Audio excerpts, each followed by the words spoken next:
Go ahead and call the meeting to order. If you would, please stand.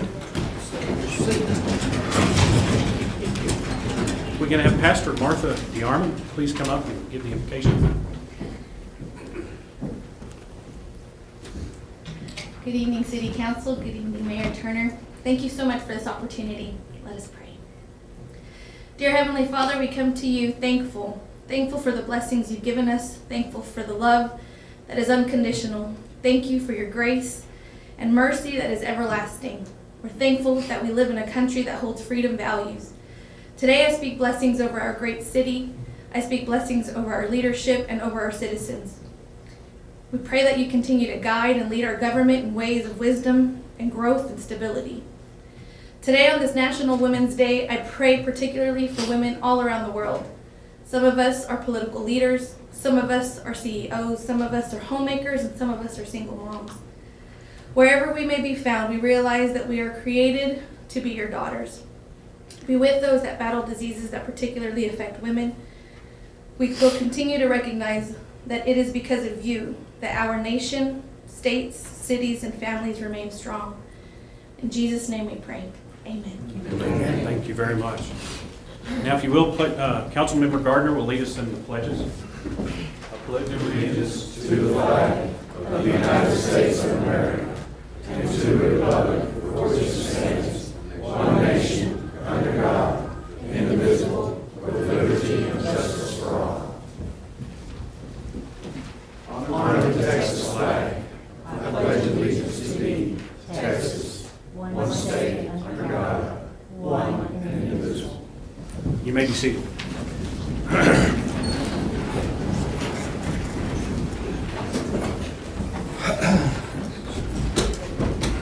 Okay, now we will move to the, we do not have any proclamations, awards, or presentations, so we will move to the consent agenda.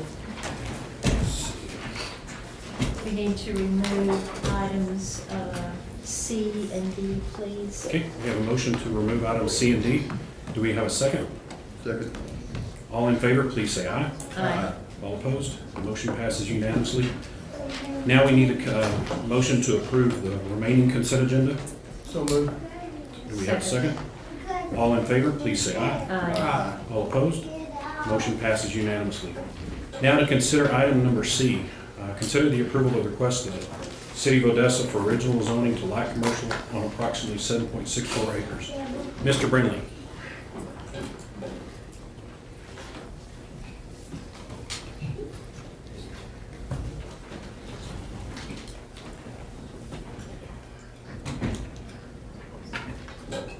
Thank you, Mr. Mayor, members of the council. How are you this evening? Property involved in this request is located northeast corner of Rochester and the existing city shop. This site is currently designated future development. It is vacant. It is being used as a storage facility for city equipment and materials. Land use in the area does consist of single-family residential development, multifamily residential development, and the city repair shop and vacant land. The applicant is the City of Odessa, and the purpose of this request would facilitate development of the existing land for commercial development-related uses. The request is for original zoning of light commercial, and this is a transitional land use area of the City of Odessa. And what the transitional means is that it allows an alternative land use to be considered for the existing property as it compares with the existing zonings and land uses in this area. And in this particular case, there's existing residential development to the west and north of this site, and south of the site is industrial zone property. And in this case, the light commercial zoning would act as a buffer between the light industrial property and the residential development to the north and the west. And also there are additional development standards that have been placed on this property that include fencing standards, building setback standards, lighting, noise, dust, and also the enforcement of a truck route. And as you can see on the map on the screen, the red line would be the only way trucks could enter this property is from the south service road, and the green dots would be signs that prohibit any type of truck traffic through the neighborhood, and our traffic engineer, Hal Feldman, also said that just right adjacent to this property in this area, he would place another one that prohibits any type of right turn to the north, and everything would have to go to the south. And be happy to answer any questions. Oh, I would like to add, I'm sorry, Commissioner Bryant, the Planning and Zoning Commission did give unanimous approval of this request, and all council commission members were present at that meeting. Okay, What Councilman Brown. is south, did you say? Which one is it? Did you say it was industrial? It's a zone in this area where the LI is located right in through here. Uh-huh. That is zoned industrial. And you don't want to put residential development right up against light industrial. You want to have a buffer zoning into there, or let's say a transitional zoning. And that's what this light commercial would be, with the additional development standards thrown in to kind of even lessen any type of impact for the existing residential area. Minimize that as much as we possibly can. Councilman Kraft. I have a, No, go ahead. in the request, the original request that we talked about in the last meeting was the property, we're going to use the bottom portion. Yes, sir. right? Which was approximately about 4 acres. Yes, sir. Can you show us where that is on the map, please? Yes, ma'am, it would be just about, where this area, right about there where the icon is located, right there, to the south of that.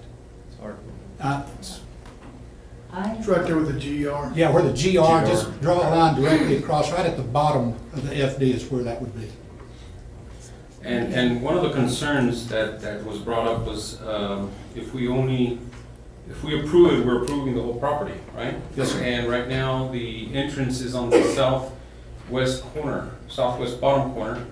And if we approve it all, how is if let's say later on we decide to allow somebody else to use the top half of that, how would they get in there? Is there a way, my question is, I guess, is there a way of making a road through that bottom corner entrance to where they can access both properties or both sections Yes, sir. without having to get onto the regular road? Yes, sir, there is a mechanism to do that, and it would be through a plating process of this property. You would add a access easement internally here where you would still use the entrance that is there, and then come up inside the property and not use public roads on the outside.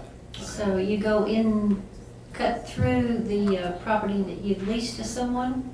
It can be done, yes, ma'am, because the city controls both properties, and it could be part of the lease, the leasing conditions and all that. I'd like to refer, I hate to sound like I'm throwing Larry under the bus here, but that, it can be done, and it could be part of the lease. You always throw me under the bus. It's your, Don't apologize for it now. Yeah. That could be done, or if there's really a question, what we're working on right now is the 4 acres. If you have serious concerns over the zoning of the northern portion, you could restrict the zoning to just the southern portion, if that would make you feel more comfortable with this. I personally, I'm not comfortable with it at all. People that bought homes here felt assured that this is a residential area. Yeah, there may be some down further from it. But you're putting this right up to homes. That's wrong. I would not want that in my neighborhood, and I don't think any of you would want that in your neighborhood. I just think it's wrong. Where is our storage right now, our storage unit? Well, it's not storage units, it's open storage of equipment and materials there. Just no structures No there, just structures or strictly anything equipment. like So that. is there Just equipment open going in? equipment? Just equipment and materials. It's owned by the city, and they're using it and we're using it as a storage facility. Is there traffic in and out of the facility as we speak? I do believe there is, but not, it's a minimal amount, I think. Does the Show me city, the road that's gonna lead into that. It's, The one the Is that red. the red? The red line right there, yes, ma'am. That's Rochester, comes from, Pool Road or the service road on I-20, comes to the north. And that's an existing road? That is an existing road. It's been there for years, yes, sir. is there other usage that the city could look at utilizing it with? Outside of the equipment storage, et cetera? Well, at this time, No, sir, not at this time. I mean, Well, let me ask you this. You've got to the right, which would be to the east, that's an apartment complex, right? Yes, ma'am. Then you've got houses to the north and houses to the west, Yes, ma'am. and you're sticking this right in the middle of all that housing. Well, it's a vacant property that has been requested to be used, and we're trying to come up with a mechanism in order to have that occur and also minimize any type of impact to the surrounding properties that would occur. So that's what we were investigating and trying to do with this request. Councilmember Wright, you said something. Okay. Well, why don't we put affordable housing there, put a park in, or build more houses there? Well, why put a business in there? And what kind of business is it gonna be now? It would be similar, the city's always viewed that piece of property as a possible future area for our maintenance shop if it needs to grow, because it's right there by it. But the 4-acre request is for us, is for an operation similar to what we're operating now. It's a maintenance facility, an engine rebuilding facility. So there's gonna be lots of trucks moving in and out. There could be. Okay, we do have some citizens that would like to speak, so let me get them to come up. Gene Collins? Gene, do you want to speak on both, on C and D, or just Both speak of on them one? are my concerns over both. Go ahead. Thank you, Mayor Turner, distinguished members of the council. I'm Gene Collins. I reside at 717 Oxford Drive here in Odessa. Have a business at 411 North Grant that I've had over 31 years. I have a church on Bunch Street and also have a residence on College that I grew up in. My concerns are probably broader than some of the ones that will come later, because I have been a resident of Odessa for many years. When I started Main Street, I was the one that started Main Street. One of the things that we commissioned a consultant to do was to outline the downtown area and also develop a gateway to the city.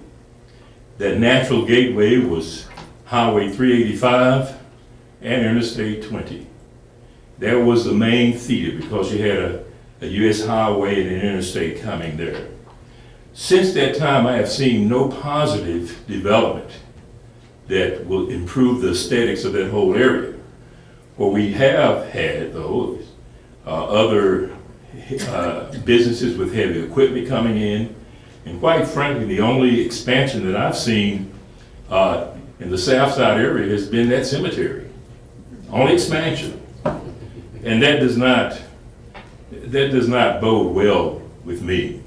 What I would like to see, and I know you've done several long-term planning activities where you determine how land is going to be used and developed. A lot of times the south side of Odessa is included in there.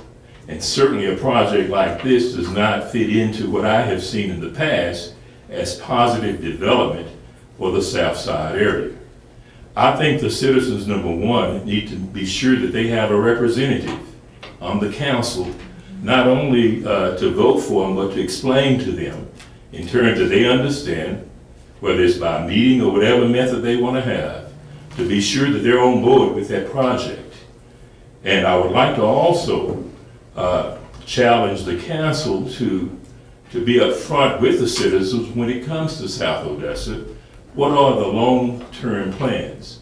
We see major development in West Odessa, North Odessa, East Odessa. A lot of money has been expended for infrastructure, and all we're seeing over in the south side of Odessa is the same old thing, industrial. In fact, on one of the streets, I believe it's Paker Street, they have quit using the access road that goes along the Interstate 20 from Dixie to Grant Street, and heavy equipment is actually going through the neighborhoods. If you don't believe me, just go and go sit there and watch it. Sir, your 3 minutes are up. That's fine, go ahead and finish. Pecos Street and The what? last time I had a problem with time, it was an international issue, so I'm gonna sit down, but if you have any questions to ask me, certainly, you can ask. Pecos Street and what? Heavy equipment coming through? Between Dixie and Grant Street, because they know how the lights are set, and they would rather drive right through that neighborhood. I have several members of my church who live on that street, and any time of the day, you can see heavy equipment going right up through the residential area there. Okay, thank you very much. Next is Malcolm Hamilton.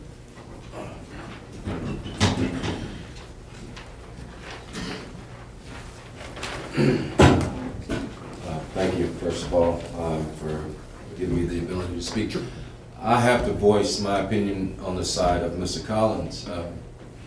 Although I've been away from Odessa for 20 years, I came back here because I thought there was something positive back in my neighborhood that I can come back to. What I do see, though, however, is a lot of development going on in Odessa, but not in the south side, and that's very concerning.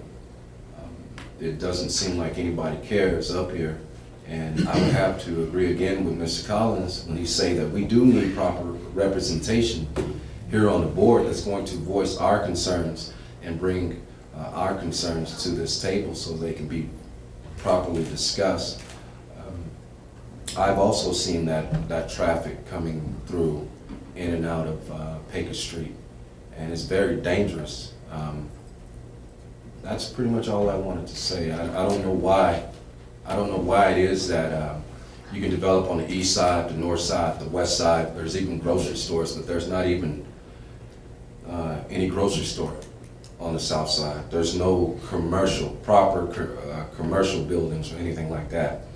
And for us to put some light industrial or equipment and things like that, I think that would bring a danger to the neighborhood. So it's not needed over there at this time.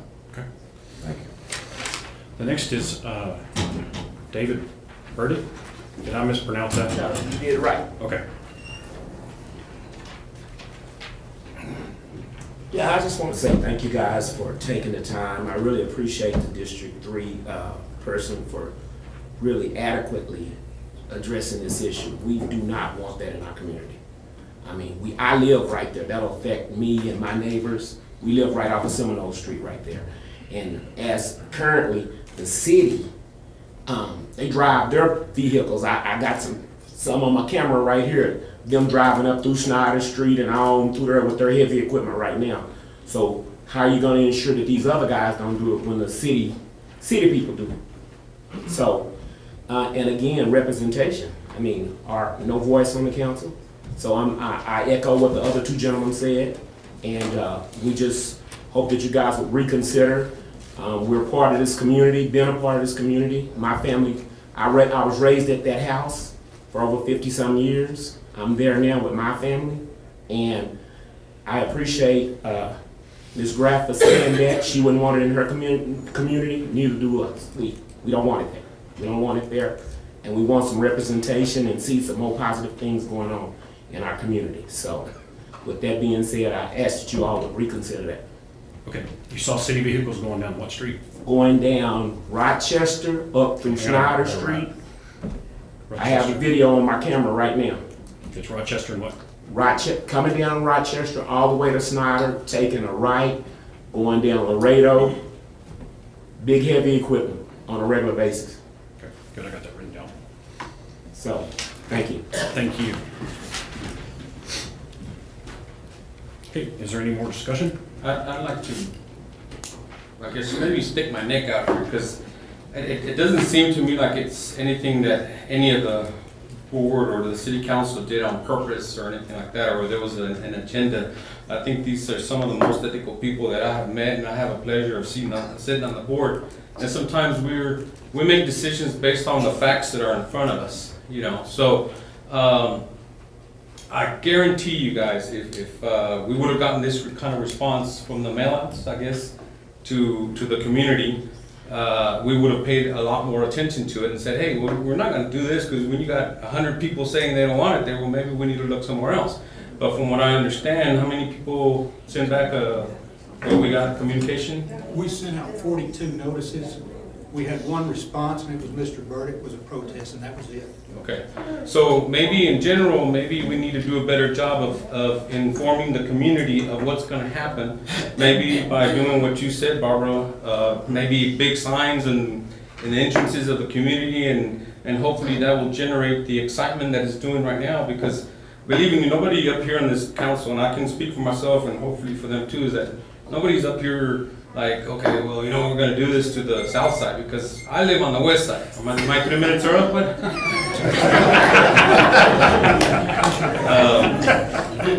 Because I also see that. I mean, I like to see the same kind of, I guess, building and excitement that's happening on the northeast side of town and on the west, and a little bit on the west, and I'd love to see it on the south side. I lived out there too, but what it sounds like to me, if 42 responses would have came back and said, hey, no, we don't want this here, maybe it would have, you know, made us look at it a little bit better. So again, maybe if we can make a recommendation that, you know, we do a better job of communicating with the neighborhoods.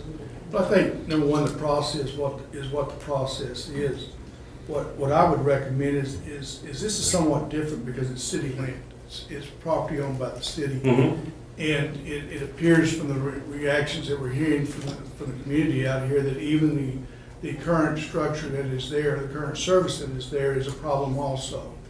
I would make a recommendation, if we could, that we look at the feasibility of that property as to what may be a different use for the city as such, even where we are right now, just to see if the feasibility could be possibly being something different, and go from there. You know, the thing about it is no question, we all want to build on the south, but this is city property. I think it's a little bit different in that regards, and there may be something that feasibility-wise we could do something different. I don't know. I would like that opportunity for us to look into it if we could. So Okay. I would make that motion if I could. So do we want to table this, or do we want, what are we? You're not gonna let me talk.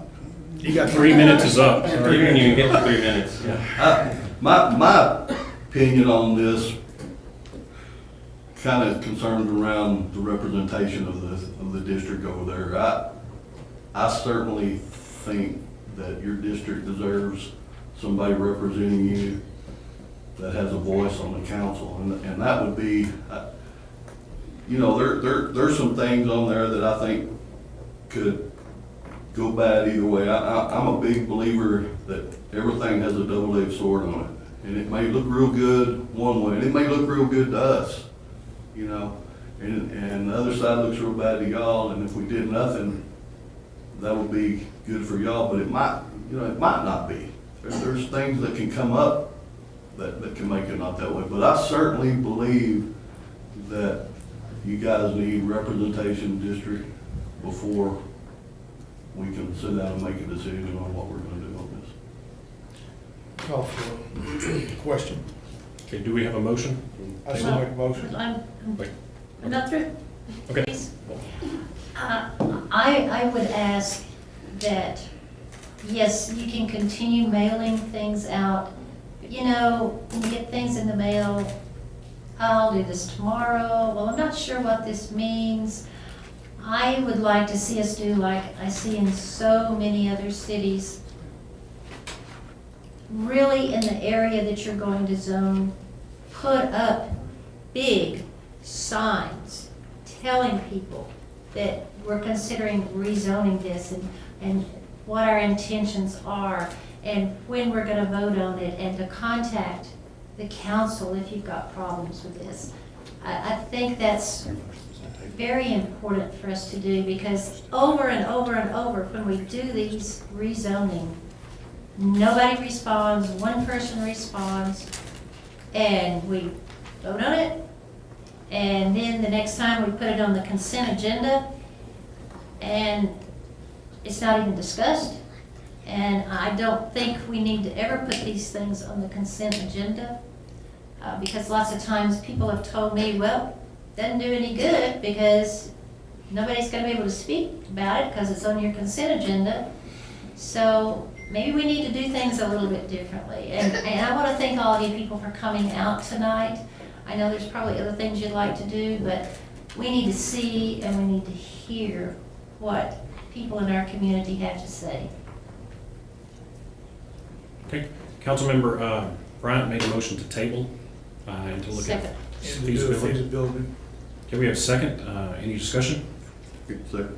Okay, all in favor, please say aye. Aye. All opposed? Motion passes.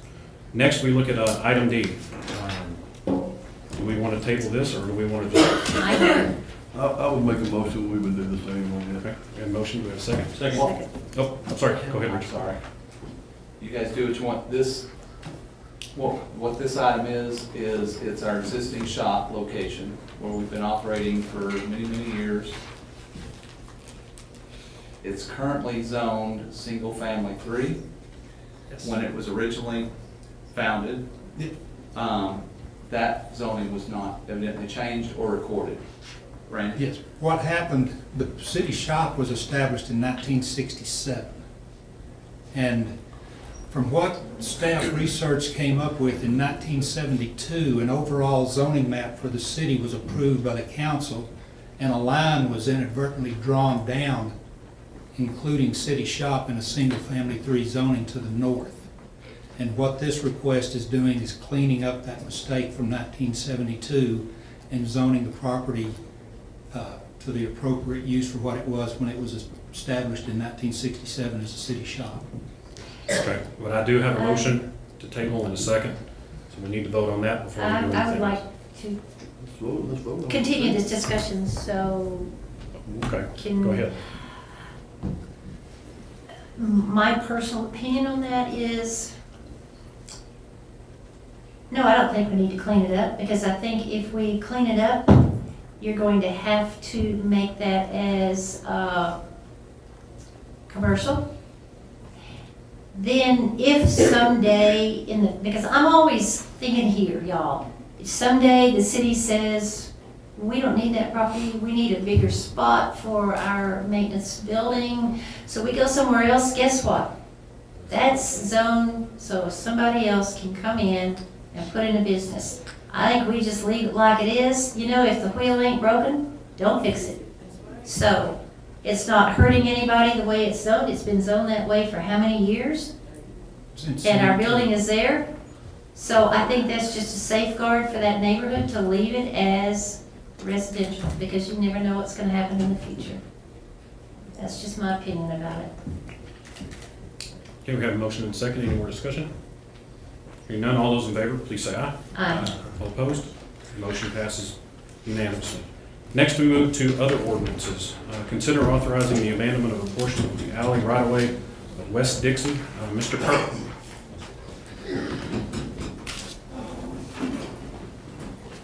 Evening. We have a resolution for you, and with the abandonment of a portion of an alley. The alley extends from Dixie west between 7th Street and 8th Street. The abandonment of the alley will provide for the redevelopment of that property as a new retail. Tom, do you have a picture or anything? Sorry. I'm sorry. Is it gonna be above, isn't it?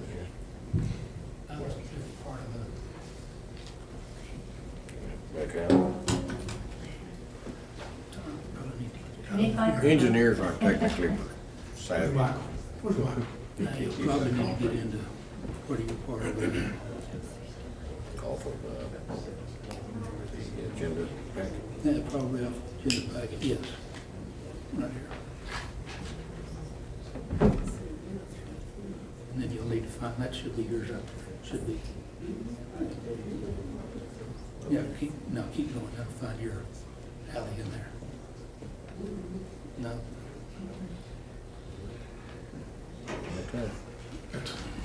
We got it on here.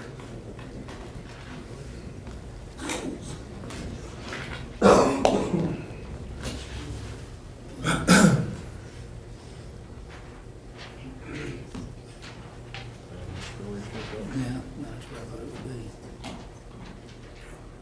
Sorry, Tom, I don't know where they put it for you. Okay. Sorry about that. No problem. We have some, the alley section is about .112 acres. and it's 20-foot wide alley at this time. Extends from Dixie going to the west, and the vacation of the alley would allow for the new development of that area with retail. This will be also contingent upon the developer relocating the utilities that are in the alley, electrical, water, and gas, and then payment of the compensation for the alley and providing an easement heading from the alley portion on the west end of the portion that's being abandoned to 7th Street, so that those utilities can be relocated there. How will that affect sanitation? Where are they going to be going for those other businesses? All of the businesses that are adjacent to the alley in that area will be removed for the new facility that'll go in there, and their pickup for sanitation will be along the new easement that they provide us on the west side. And all of the businesses will retain, we will still pick up their trash in the same manner we do now, sanitation, for the rest of the alley. I can't quite picture that, but that's okay. If we've got Google on here. That's okay. This is just the first reading, so. This is the alley that we'll be getting rid of. All these buildings within this area would come down and make room for this new building, which is a hatched area. So okay, so those buildings will be torn down? Correct. Okay, all right. Okay. Is there any more discussion? Okay, do we have a motion? So moved. Is there a second? Motion and second. All in favor, please say aye. Aye. All opposed? Motion passes unanimously. Next, consider authorizing the abandonment of the proposed La Cruz Court roadway. Mr. Kerr. Again, I'm sorry I don't have the graphics for you on the presentation here, but this is a abandonment of a right-of-way that was proposed for La Cruz. The roadway was never constructed, improvements were never made. This is to facilitate development of this property as well. The abandonment is contingent upon completing a 40-foot wide roadway along Demerara, and that would facilitate the access to this property from the east, and then you have access on the west side for the other side of the lot. This is a stretch of roadway with a cul-de-sac on the end of it, would be what the proposal was in the past, and will not be needed based on the new development plans. Now, they haven't developed this area yet, have they? No, it's vacant property. Vacant. Okay. There's no roads or anything now. Okay, are there any more questions? Okay, do we have a motion? So moved. We have a second? Second. All in favor, please say aye. Aye. All opposed? Motion passes unanimously. Thank you. Next, we open a hearing to consider the grant a limousine franchise to Maria Elna Pando. Mr. Long. Thank you very much, Mayor. This is Prestige Limo Service. They're requesting 2 vehicles, 2 limousines. They have met all the requirements of the city and agreed to buy by all the ordinance requirements, including the franchise fees. And the investigations have been completed and approved by the police department, and it stands ready for council action. Okay. Are there any questions? Okay, do we have a motion? So So moved. moved. Second. Motion second. All in favor, please say aye. Aye. All opposed? Motion passes unanimously. Next, we move to miscellaneous. Ms. Comondo. For the Community Development Advisory Committee, appoint Dr. Carol Trott. For the Animal Shelter Advisory Committee, reappoint Susan Clark and Sherry Renfro. And for the Citizens Golf Advisory Committee, reappoint Bob Carlson. Okay, do we have a motion? So moved. Second. Second. All in favor, please say aye. Aye. All opposed? Motion passes unanimously. Next, consider acquisitions of lot 21 through 24. Mr. Morton. Mayor, if you want to move to 7 and while these good folks are here, and do 6 after. That sounds good. Good. We'll move to item 7, consider appointment to vacated City Council District Number 1 seat. I will open this up for discussion. I think it's important for us to all know, because I was rather surprised about this, that this is mandatory. Can you kind of explain that, how it is in the charter for us, Larry? Yes, the charter mandated that if you miss more than 50% of the meetings in a 6-month period, the city had to replace a council member. And that is what we had here. We had 11 meetings and 6 of them were missed, so it became imperative that the council pass a resolution removing the existing council member. What I believe you're charged with is the methodology and the procedure for trying to appoint a new member to serve that district.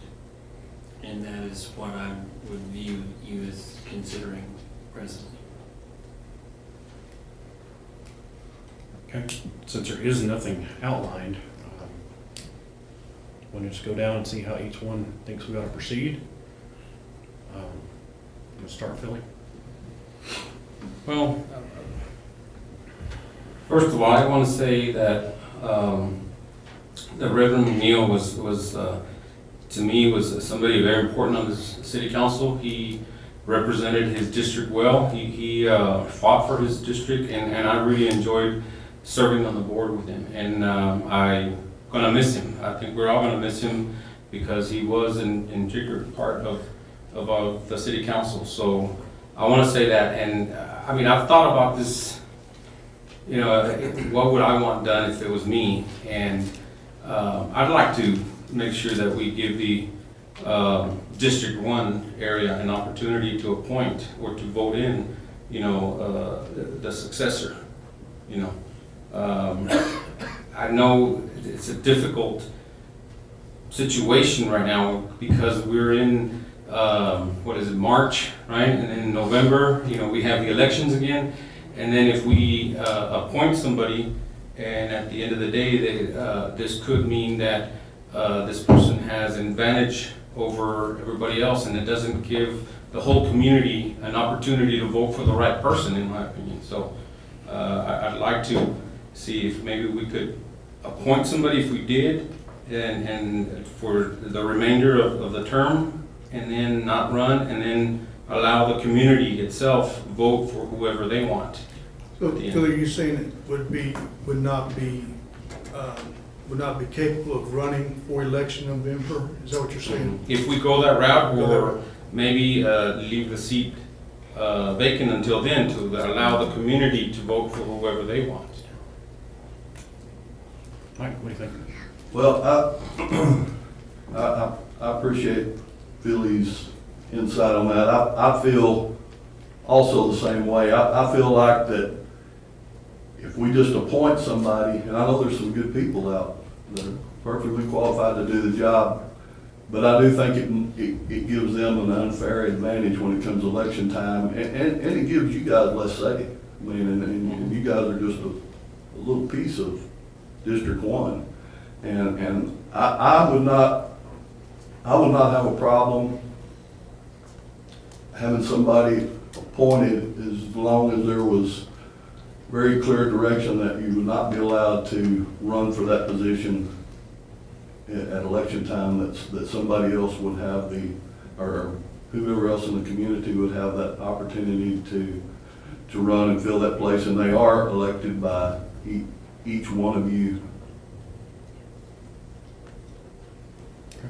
Barbara, what do you think? Well, I see things a little differently. I was a county commissioner for 8 years, and you know, when your dad died, the law says that the commissioners will appoint. And I think the reason, I see where you're coming from, but I also see a lot of pitfalls in that. Number one, if you appoint somebody and you say, now, you can't run. We expect you to be there and do a good job and really represent these people, but now you can't run. They're a lame duck. okay? What real incentive do they have? You know, this is not a high-paying job, folks. We get paid $10 a meeting. That means usually we meet twice a month. That's $20, and then you take out the stuff that the government says you've got to take out, and you might bring home, what do we bring home? $18, $16 a month. So I really don't think you're gonna find a person that's really gonna get in there and work really, really hard. I want the people to vote for their representative. And they're gonna have to in November, no matter who is in that position. Come November, you've got to run again. Running a campaign is expensive. It's a lot of hard work. That's asking a lot of a person to run now and then run again in November. My feeling is that we appoint somebody and that we open it up so that people that are interested can turn in to us their resume, and we interview them and talk to them. And then if that person is doing a good job, sure, people are going to elect them. Maybe. If they're not going to do a good job, then they're not going to get reelected. For instance, the man that was appointed to take your father's place, he had, what, 6 people running against him? No, you had 3. You had 3? Okay. He's in a runoff. So the best person wins. He may be the best, he may not be the best. So I just, following what the law says for other elected offices, I just think we need to appoint and let that person either succeed or not succeed, and then come November, as many people that want to run for it can run. That's my feeling. Councilmember Ryan?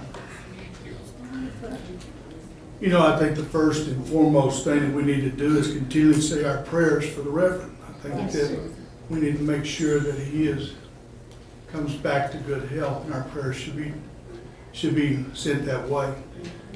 You know, one of the greatest freedoms that we have in this country that's been given to us is the right to exercise our vote.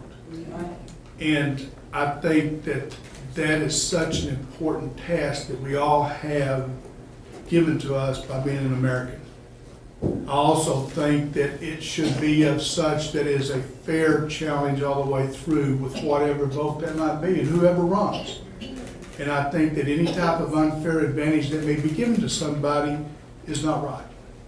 I do think, though, absolutely we want representation for District 1. I would like to see what applicants may be available out there would like to spend this time until that election and that time that we get to vote is exercised. By the people that are present here, there is interest. There is interest in representing this District 1. You know, there was almost 2,400 votes cast in the election for Reverend McNeil.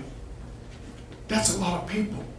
I don't think it would be fair to have an unfair advantage for someone to be appointed without your exercise of vote. I think that we ought to have those interests that are of the people here voiced. We all sit down and interview, we hear feedback, we allow them to serve until November. In the meantime, those that want to run for this position have that time to do the proper things necessary to represent that district and to show that they are wanting that position. You know, June is pretty well when you apply, if I'm not correct. Is that correct, Norman? Thank you, remind me, I need to put my, well, anyway, it's one of those things that's not a whole long time. And I think that that would be my recommendation, Mayor. Okay. I would like to second what everyone has said about the Reverend. He's a good man. He's been a pleasure to serve with, and please keep him in your prayers. We don't have a lot of details, but prayer is what he needs. You know, part of what I want to see is I want to make sure you're represented. You know, how with term limits and things like that, you're limited as far as who you can put on there. And I think we've brought up some issues that we need to work through as a council, but we need to hear from District 1. We need to know what you want, and we need to get it out there so that everyone that's not here has the same option to speak. You need a representative. You know, that is your right as a citizen of Odessa, is to have a representative. I wish we weren't in this position where we have to look at this. I wish the reverend was still sitting there. But this is the hand we've been dealt. So what I would like to do is have the citizens contact us. I represent you as your mayor. I represent the entire city, but I'm gonna worry about District 1 a little more right now. It's like you have a friend that's got a hurt leg or something, you help them. Please get in contact with us, whether you email, whether you, yes. They're here. Can we hear from anybody that wants to tell us what they Yeah, come on think? up. I've still got your card, so. I mean, even to me, even if you didn't fill out a card, if you're here, I'd love to hear what your Go ahead. thoughts are. Well, actually, I considered running for the position, but I feel that it would be better served that Joanne Davenport actually sits into that seat until we can vote in November.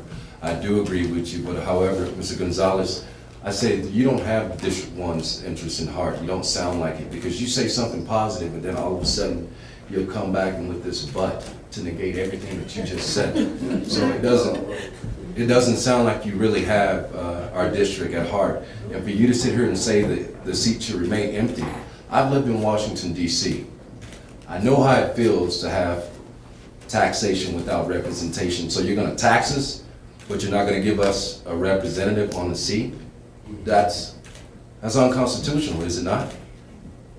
But that's your opinion. That's your opinion. All right, fair enough. Fair enough. Okay, who else? I'd like to say something if you don't mind. Sure, go ahead. You know, my intentions here is nothing other than to do what's best for the city of Odessa. If at the end of the day, you know, the decisions that we make up here sometimes, there's just no way that we're gonna make everybody happy. I respect what you're saying. That's what you're getting out of my, I guess, my statements. And I apologize for that, because that's not my intention. My intention is to make sure that y'all are represented well. Yes, I suggested that maybe it could stay there by itself because of where we're at right now. How much time do we have? Barbara is saying that we should, you know, interview somebody. You know, how long is that gonna take? How long is it gonna take before we find out, let the community know, do all the marketing, let the TV, let everybody know that there's an opportunity open, right? So then by the time we interview everybody, now it's June, July, okay? And then now we appoint them, and then now they only have 3 months of under their belt. How can they be judged on how well they're doing on 3 months, in my opinion? Streamline the process to appoint someone. I'm sorry? Streamline the process to appoint someone. Yeah, I mean, we can do that. I mean, but again, that has to come from Larry Long. Whatever Larry says that we can do, I want to do. I mean, like I said, I have nothing but respect for the Reverend. I mean, he did a hell of a job for the city of Odessa, and he represented his city well. And I feel very proud to have served with him because he had an influence on me. Again, I apologize if my statements came out that way, but those are not my intentions. So. Thank you, Mayor, for allowing me to speak before the council, and well, let's make it perfectly clear, I am not looking for a job. But I have had the opportunity to be in that position, and also to fill a vacancy, whether it was because the person couldn't serve, had other conflicts, because of death. And the way the council at the time approached that is we actually canvass the community and say, if there's anyone interested, you know, submit your resume, submit your qualifications, and within the next council meeting, we start entering that entering process. And it still gives you guys the advantage to look at the people that are interested and make a decision. And I think the time we did, we had probably 3 to 4 people come out. And, you know, within 2 weeks, you know, you have a decision. Yes, it gives that person an advantage. the vanished when your father died, and they appointed Mr. Shelton, Eddie Shelton. That gave him an advantage, supposedly. But like Barbara said, he got tied up into a wrong. This is the way it's done all over the state. Anywhere, you know, you appoint someone, you give them the upper hand, and hopefully they can put it out in the election. No, I would not want to see this seat vacant for the next 4 or 5 months. I understand it is a long time. And, you know, it's too many decisions that the city has to make to have this spot open. The people are here because they're interested. You know, you hear one name, Joanne Davenport. I'm sure there are others out there. And I'd like to see those people, you know, have a fair chance at least being considered. What is the best means of getting that word out to where we do have the applicants? Probably word of mouth is best. I, for one, do not take the Odessa American for personal reasons. And I should probably have to do it. That's just how it is. I would not take the Odessa American. And again, I know we have representation here, but as I mentioned, you know, I think the total votes, if I remember last time, were like 2,400. That's a lot. And I'm gonna tell you why. That was the first year that we'd moved the election from the May to the general. And that's the only reason why. Normally that election is not that, you know, any city council position, with the exception of District 2, is never that large. So you're looking at 4,500 votes. But because you moved the presidential deal, it gave us the amount of votes. So that's what. Word of mouth.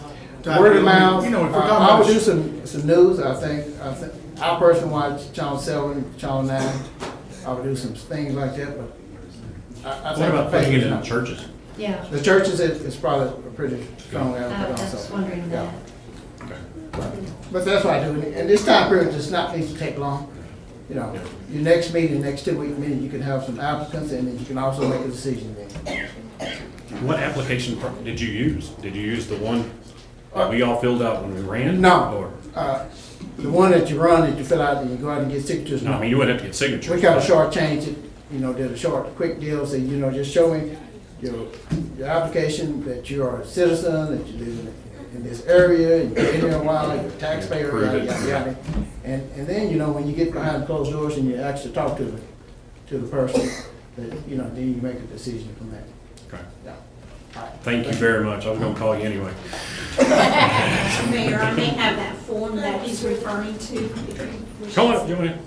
Good afternoon, evening, Mayor and Council. My name is Joanne Davenport Littleton. I reside at 1005 Pine Avenue.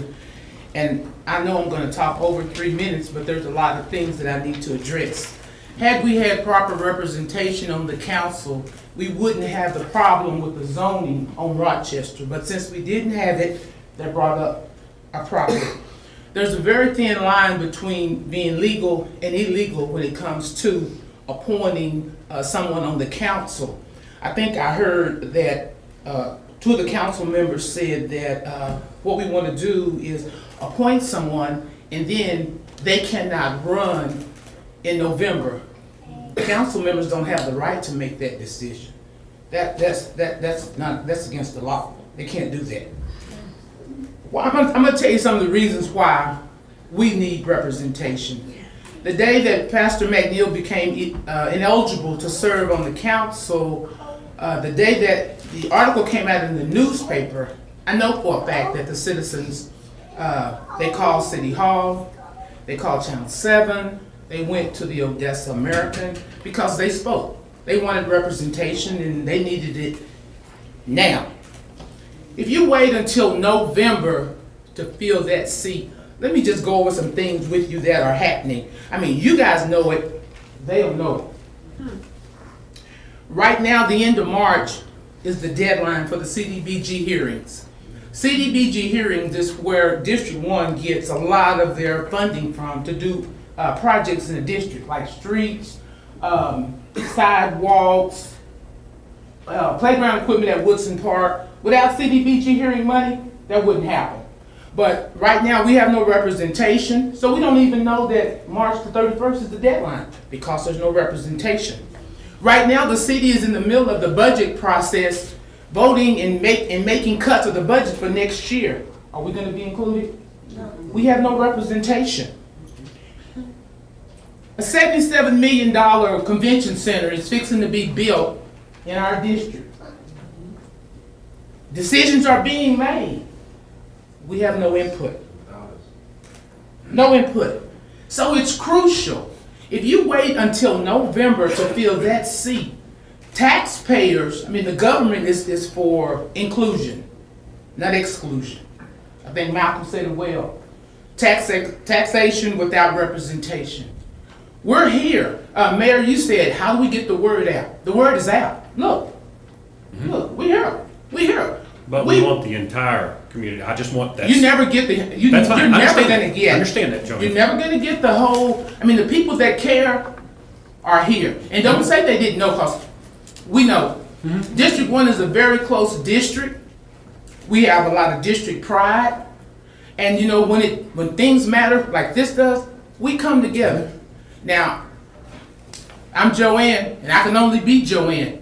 But right here in my hand, I have 285 signatures of taxpayers that say, I want Joanne to represent me. Ma'am, your 3 minutes are up. If I get the representation, oh well. If I don't, oh well. But that seat cannot remain empty until November. It cannot. It cannot. It cannot.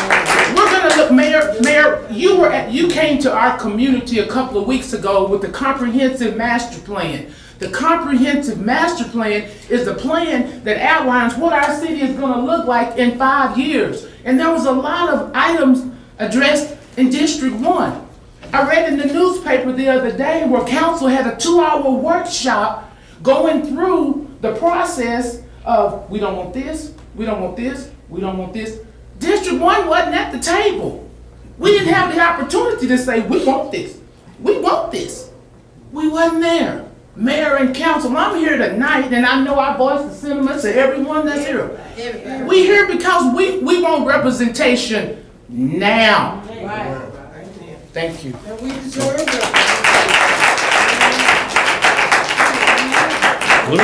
me clear up a couple of things I've heard, just to make sure everybody knows.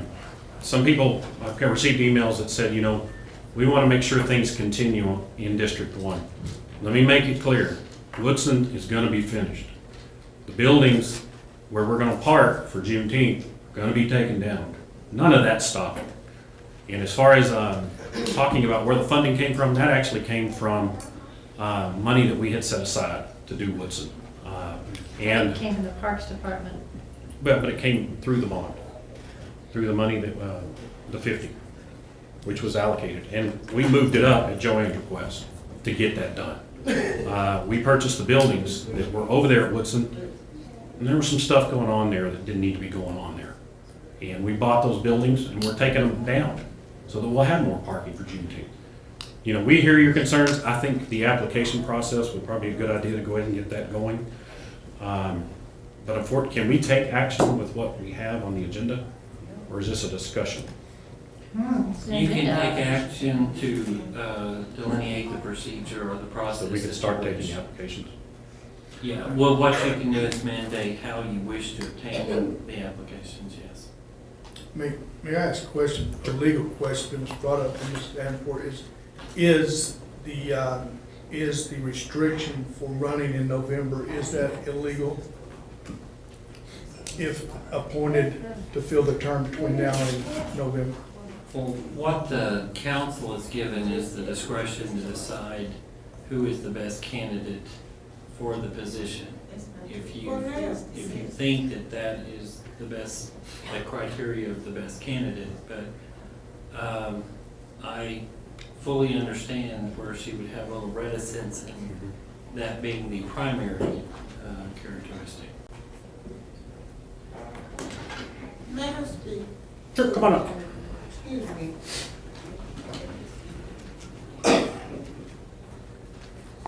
I'm sorry, my name is Kathy Thurman, and I reside at 1101 Fitch Avenue. And I live in those apartments there. Those apartments have been there for a long time. There's been any renovations done. It's a mess. You all are talking about doing some renovations for streets and all of that, but you really need to think about doing some more housing. for us less than fortunate people, as I am disabled, and I live on the south side. We need somebody in that seat before November, because we don't have anyone to speak for us, less fortunate people. And I am a little disappointed, because I came to see if someone was going to be appointed for that seat. You have a lot of us that are here because of Joanne. Joanne does a lot for the south side. And she does it behind the doors, not in those seats, because we need somebody to help us. Now, I had a child that was falling behind and beneath the cracks, and she didn't need these seats to help me. And when I said, Joanne, I need you, she's there, y'all. You know, we need somebody to help us. Why do we have to wait for November? We need somebody now. You know, you guys, y'all are hearing from us. You see these seats Joanne brought us. And I'm not just saying she's the savior of the south side, but I do know that that seat is supposed to be filled. I have enough sense to know that seat is supposed to be filled. And if we have to wait for a vote, when will we get the vote? How long will it take to get the vote? And how do we go about voting is what I need to know. Because I'm ready to vote tonight. I came to vote tonight. You know, how do I know that I'm going to be able to vote tomorrow? Tomorrow's not promised to any of us. Look at Reverend McNeil. That's all I have to say. You have to give me 3 minutes.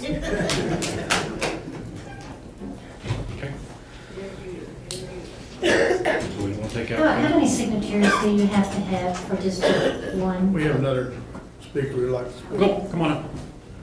That makes sense, you know. Do you know? The petition requires 50 signatures for any council member. 50? We have a position. We got 250. For the election process. For the election process. I am Betty Derrick. I live 518 East Monument Street. And I don't live that far from the Interstate 20. And I do know that trucks filled with different kind of chemical or whatever comes down through the street. And it probably is, we have children, you know, that's in that area. And they are driving not right. So I think that we should have a route for them to go instead of coming in the resident area. But this is not what I got up here to do, to say. I got up here to say that Joanne is my homegirl, and I know what kind of material she come out of. She's qualified, she done had the experience, and she's capable of doing the job. And I think that we should use people that's in the street and know what they're doing in the business. And you can get work done. But we need the seat filled right now. Because we don't have nobody to speak for us. And you would eliminate a lot of this talking coming up here like we're doing now. Because we would have somebody to speak for us. So we have already considered when it comes out on TV, it comes out on the newspaper, about the news of the city council, you know, its vacancies and everything. So we need that done right away. Nothing going, it needs to go on, what I'm trying to say. We need not to just put it off for tomorrow. Because, as she said, tomorrow is not promised. And we love Reverend McNeil. He did a good job. But when sickness come upon you, and you disabled, God knows. I'm gonna put him in there. He knows. So we need to get ready right now, because the petition is already signed. We all agree, those that was interested in it. And we have enough votes to do whatever we want to do. So we thank you. Right. Mr. Mayor. Yeah, come on, go. Like the bow tie. My quarter tire. My name is Gavin Norris, Councilman Mayor, Council. I grew up in District 1, I office here in District 1 as well. With respect to Mr. Long as well, someone asked a question about whether you can restrict the candidates. I just did a quick search in case law from my phone, and obviously we know voting is a fundamental right.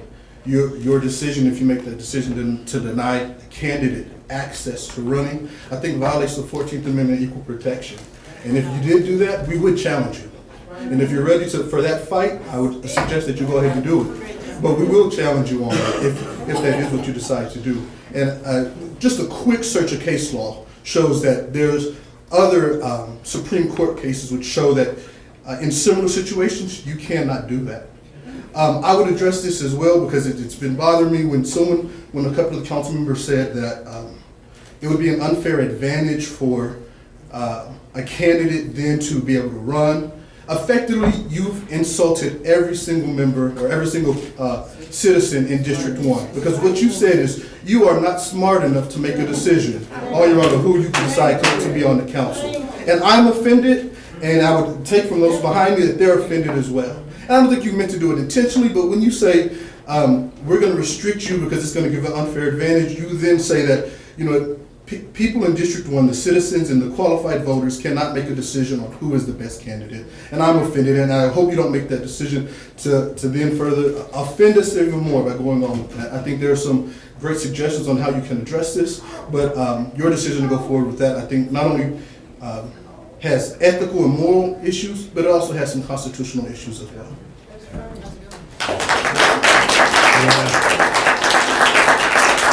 Motion to take applications? What are we going to do?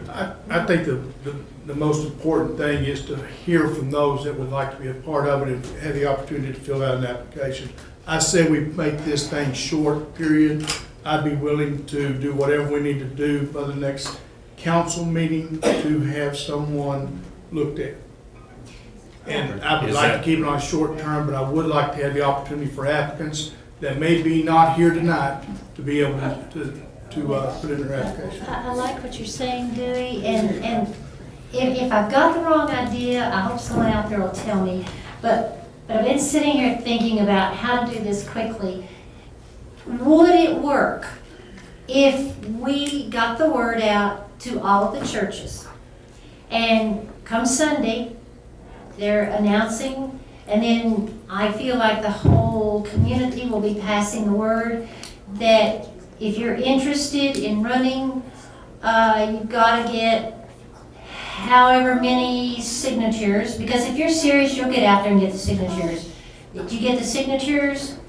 We need to know that. We need to have this all written up, and then get it into us, because at our next council meeting, we will interview those that turn in their applications, and we will select a person to fill that position. But now everybody has to understand, you do have to, by law, they have to run in the November election, okay? How does that sound? Is that logical? That's illegal. You can't tell nobody they have to run. Yeah, council. That you have to. Okay, no. That's illegal. I think there's a misunderstanding. You're She's not- saying if you want to continue to serve, you have to run. Yeah. Let's clear it up. Okay? One thing, if you guys as a group want to require the applicants to be appointed to get signatures, you can. I don't think it's required or necessary. I think especially with That's this only being for the spring election. break, Yeah, I think I would Sunday, like with a that. lot of people probably aren't going to be, I mean, people are still traveling. I would suggest just, let's get the word out. Application. We can do it multiple ways, and then how many applicants you get, you can choose to interview them all if you want to. But just, let's get the word out, and we'll try to do it as quick as possible. You only have to have 50 signatures. No, My that's the goodness, run. if you We don't- can't get 50 signatures. That's to run on the general election. I'd like to hear a comment from See, I would think on that. You stand up, that'd be great. Yeah. I would just drop that for this deal, Come up here. Please. you don't see? I would, in consideration of short period of time, what I would do, just waiver the 50 signatures and get someone in, interview them, and go with that. And then all the rules apply in November. Especially if they're not here this Sunday Right, for spring break and they heard the next Sunday, right. it'd be tough to get. What all did y'all do in the past? Could you tell us? In the past, like I say, I think, put the word out, and of course, we did with two-year terms the first time. Right. No signatures were required. You just sought interest from the community, from the district, and then the council interviewed those interested parties. Like I said, you drug them in, talked to them 4 or 5 minutes, and after they all left, you made a decision on it. Do you think doing it at our next council meeting is too soon or not? I don't think it's too soon. Good. I would make the I don't motion either. then that we do not require the signatures, all interested parties and applications to be submitted, and that we, By Monday at that 5 we o'clock. interview and have an appointment by the next Tuesday. We have a motion, do we have a second? Second. Go ahead. Question. Can I have a discussion? Sure. Sure. Yeah, wish to vote. Ms. Norris, can I speak to you, please? I'll be honest with you, I'm not a politician, so everything that I'm learning as I go. Sure. I don't know something, I ask, and I have resources that I ask. One of my resources is Richard, and I don't know what's gonna happen. What is the process? So one of the questions that was brought up was, what are the different opportunities are there for District 1 to replace somebody? And I was basing mine, okay, on a conversation that I had with Richard about what are the different options that we had. I'm just one person, one vote, and that's not even to say that I was gonna vote that way. I was just saying that, hey, this is an option that's on the table. So at the end of the day, you know, what we discuss up here doesn't necessarily mean that that's where we're going to go. It's just options and ideas that we're bounce off of each other, and then we make a vote on it. I'm not dead set on it. I understand how important it is to have somebody there, and I would want somebody here, but I guess the lack of time that we have is what makes it a little bit more time constrained, if that makes sense or not. But at the end of the day, I just want to make that clear to you. My statement that I made earlier was based off of what is it that we have. Now, maybe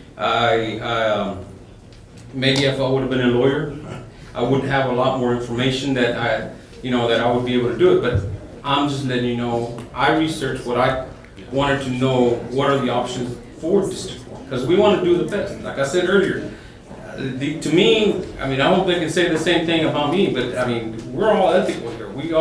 I represent the District 5 because I'm the city council for District 5. But the whole city of Odessa is my baby. I live here.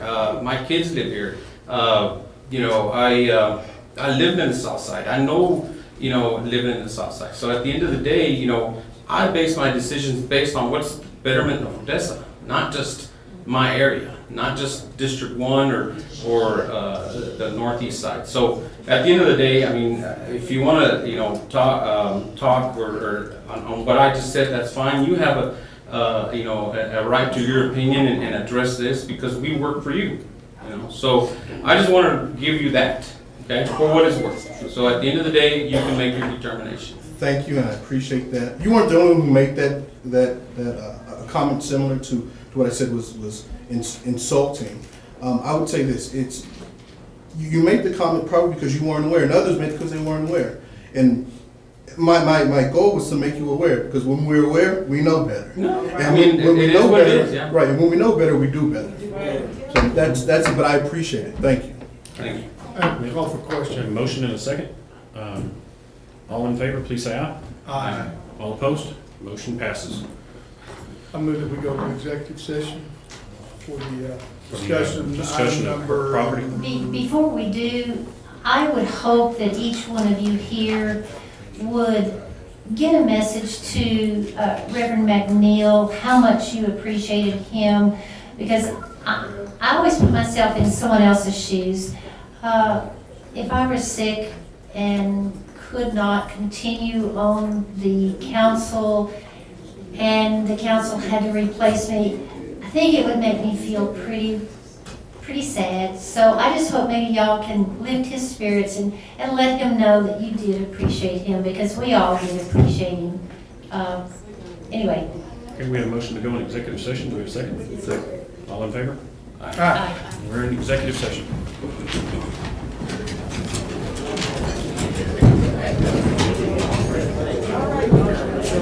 Okay.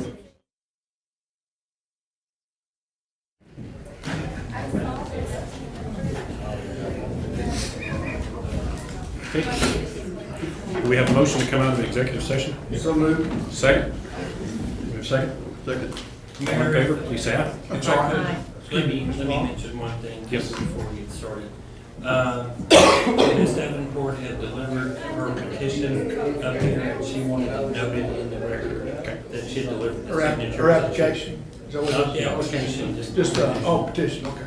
So we still need the application, is that Yes, correct? yes, sir. Okay. Does she know that? Yes. Okay, all in favor of coming out of executive session, please say aye. Aye. All opposed? Motion passes.